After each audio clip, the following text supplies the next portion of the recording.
What? Oh. Yeah.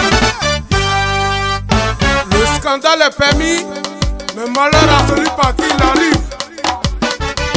Ouais, ils ont eu des boumoudes. On parle pas quoi, il faut pas. Macha Goma Tomanandi. Tomanandi, Manuel Tomanandi. Tomanandi. Tomanandi, Pueblo, Tomanandi. Tomanandi.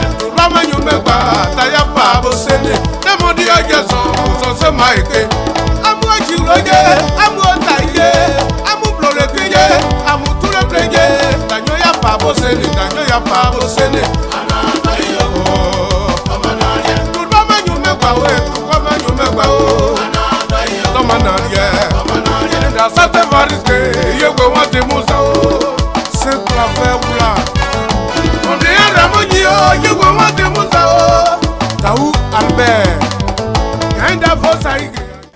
How che aji kemodi aji kavalidi wane ogweon seba za kwa ofribla me mojo ogwa kan ma me docteur zao e me chejibo me ewle bila bewe ka ya ojo ka ma me bangro kwinwe ewle bewe zanya do ke ba o ma sel boglo me zian ka ne ene da atmodin ena radio télévision presse ouais na no diaspora na da français me animateur ene mais il y a autre na zian a o che clair kan gba wo na da diaspora we de no mo ke wo na blue de ne biye bo wa sa bon de ka wa ya wa we de tumo we da tumo de ne pe enia radio télévision we mo ne animateur mais animateur enia me ne we de e me a etumo de daibo mais John Blair quand même Nyou Moesia Martin Killer Omo Blair Omo ne directeur mais moi John Ogwa quand moi ne animateur mais de odegba ayaton we bo wa sabo wa o ya oda wa o ne ayogu we ya wa aton de enseigner mais aton de mene www.radiotéléway.com Mazedekene www.radiotéléway.com ou bien .fr. Mais numéro de Baobé quand ouais enya a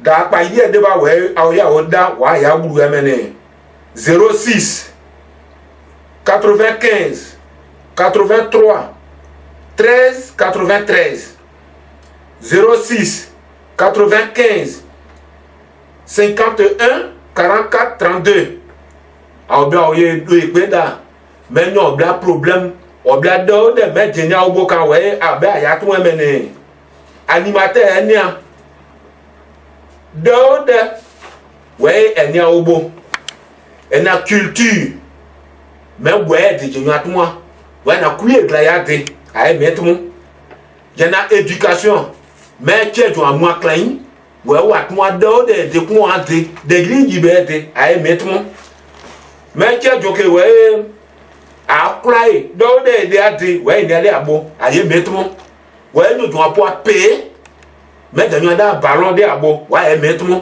me chejo we bo omuke wa na bon ma jem emblema des ans dans les ma bon hier ouais dites-moi mais de da publicité avec ay meno mais ma je emnaso ene de no kan de agwete ina ya boy dans des dama yetumu apply do de nye de ade dans des dama yetumu mais au bon jo ma ja gbo kan mene au ablon ouais on a soya won di wo blade abo awa clear kan gba awoye da pa ide de ba ne awoye de pe ken mais nyo oya denu no diaspora Canada français jeni Italie jeni Amérique jonyo oya de odenu oye jibla oya oje we omo ya bue we ko ye po wa bon ye tun we che ye won mais bo me dem men no joke we wa no politique abe ayopoda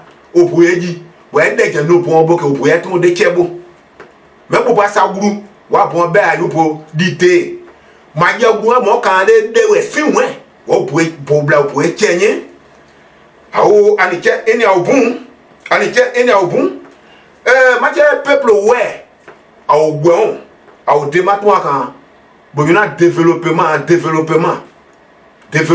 de atwa ka kula denia ka gwe denia awo gwen jirba de po ko gwe wo bla bleu son ena gemoy cavali ka denia wa yetum mais a che jonke wo Nigeria drum wo na ya bogba o bo akle bo pojida français o bo da e pa ile de ba na o bo da e pe ke wa yo bu ide de abo kan de we mo liye de wa ba yo sa de wa ye ipoe de wa be kan ye itaye wa a me un problème we bo me de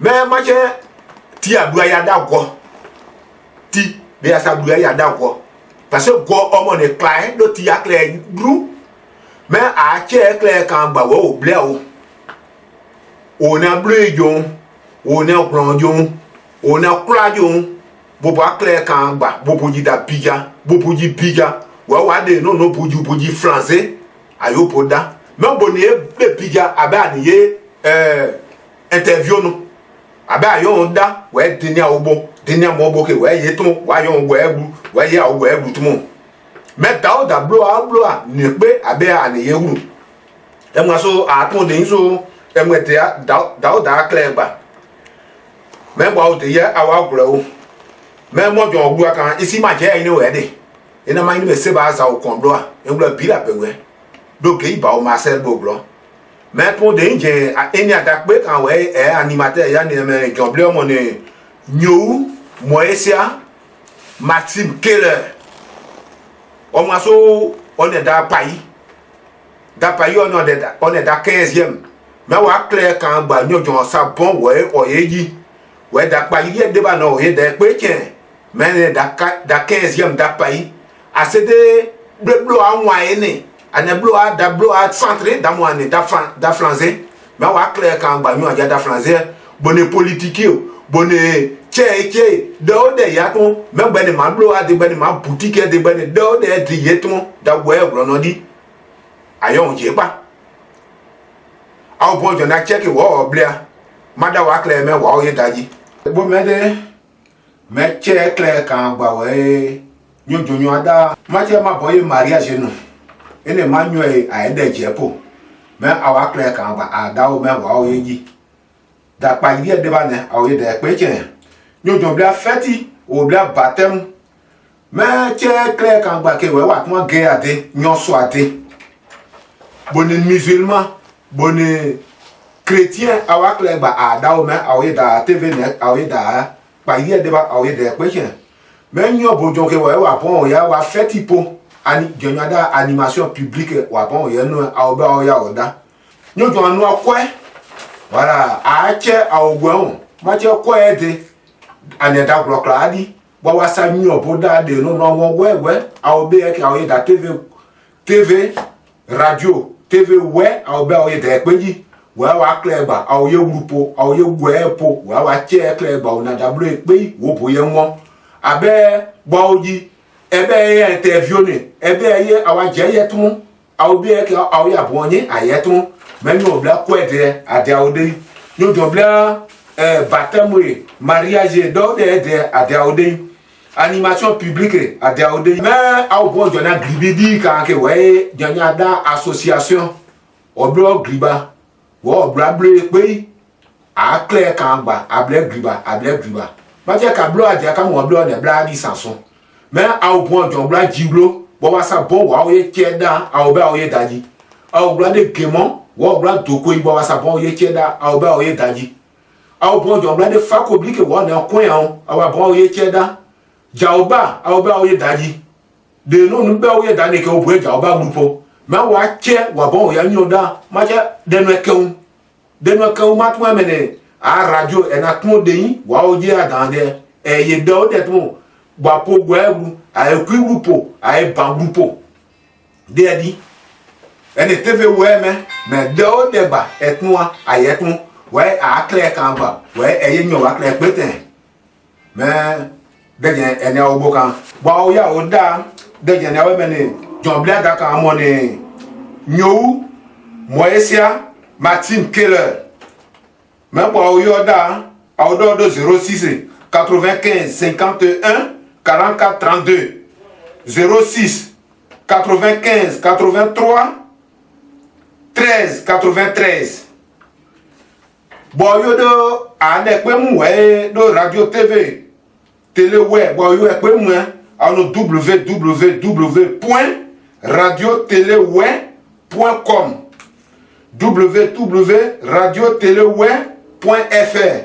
Mais da yo jon obon blo akpe da ne da français a oya oje mache aziezi ne se saene mais boye gwe kambla ya wa clair sepo awo opoa de igbo de job no di se baza opoa ose se baza opoa ose ka ya ojonka mais mache anano queen eblire ka o kawe bo son player o jo pripe mais de kubu di kan de mo ye po des na we dadu da twa we de no je sais moi que wo bo ye moi.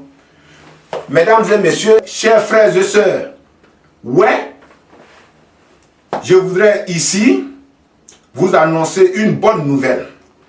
Je suis Dr Zao, originaire de Bangolo, c'est-à-dire dans la région de Guémon. Je m'appelle normalement Unaouse Mao Priva à l'état civil. Pour les intimes, je suis Dr Zao, ex-vice-président de la Fédération des tradis praticiens de Côte d'Ivoire. Aujourd'hui, je suis animateur de radio TV Presse Ouais à Paris. Premier lancement que nous sommes en train de venir vers vous, c'est vous dire que nous avons beaucoup de thématiques.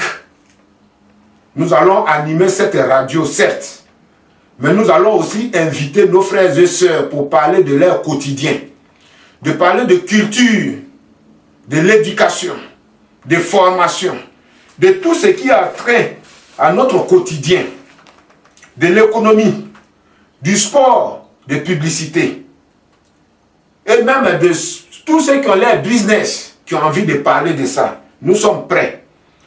Alors, sur nos visions, j'ai ma vision, je peux en parler. Vous avez votre vision, vous voulez en parler. Tous ceux qui sont artistes, ouais, vous chantez, on peut vous recevoir pour faire vos interviews, pour parler de vos pubs, pour parler de vos publicités. Et pour le développement durable, en pays ouais, nous sommes prêts de vous accompagner. Tous nos cadres, tous nos frères et sœurs, que tu sois ouais, que tu sois un cadre, que tu sois député, que tu sois un élu, tu arrives à Paris, il faut passer sur notre média. Nous allons parler de toi. Et tout ce que tu as envie de dire à nos parents, nous allons le transmettre. Alors, chers, nous allons faire des invités, nous allons faire des débats sur nos plateaux. Alors, pour cela, je vous donne notre contact. Prenez le 06 95 83 13 93. Je reprends encore. 06 95 83 13 93. Deuxième numéro, 06 95 51 44 32. 06 95 51 44 32. Ici et maintenant, je vous donne le nom du directeur et qui est le responsable directeur de cette action de presse et qui est TV Ouais. Radio, TV, Presse Ouais.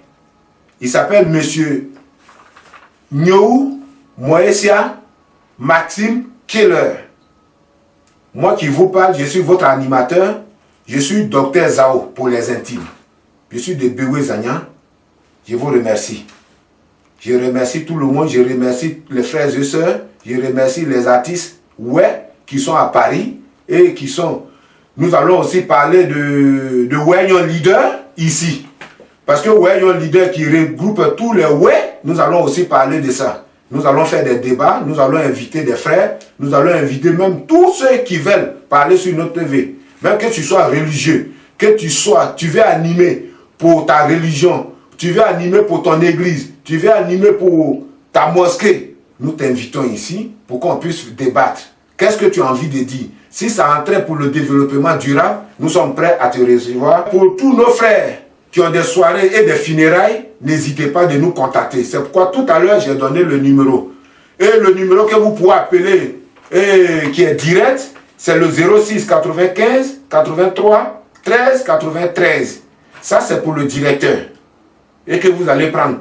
Et le numéro de l'animateur que je suis, le 06 95 51 44 32. Tous ceux qui ont envie de faire des soirées, des animations, n'hésitez pas de nous contacter. Nous sommes prêts pour vous. Et nous sommes prêts pour vous accompagner. Merci.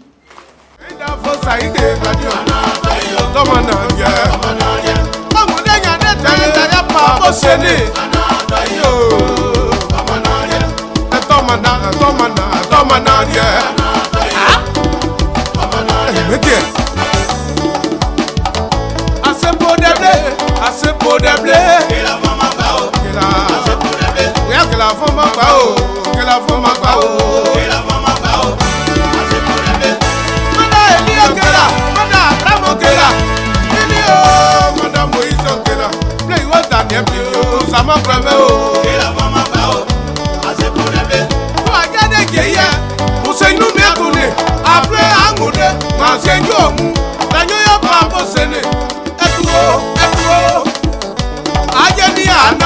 Na ya dia sane adia pa ko cheke kon se cheboyi kon me me o sa tremble kon wa kun da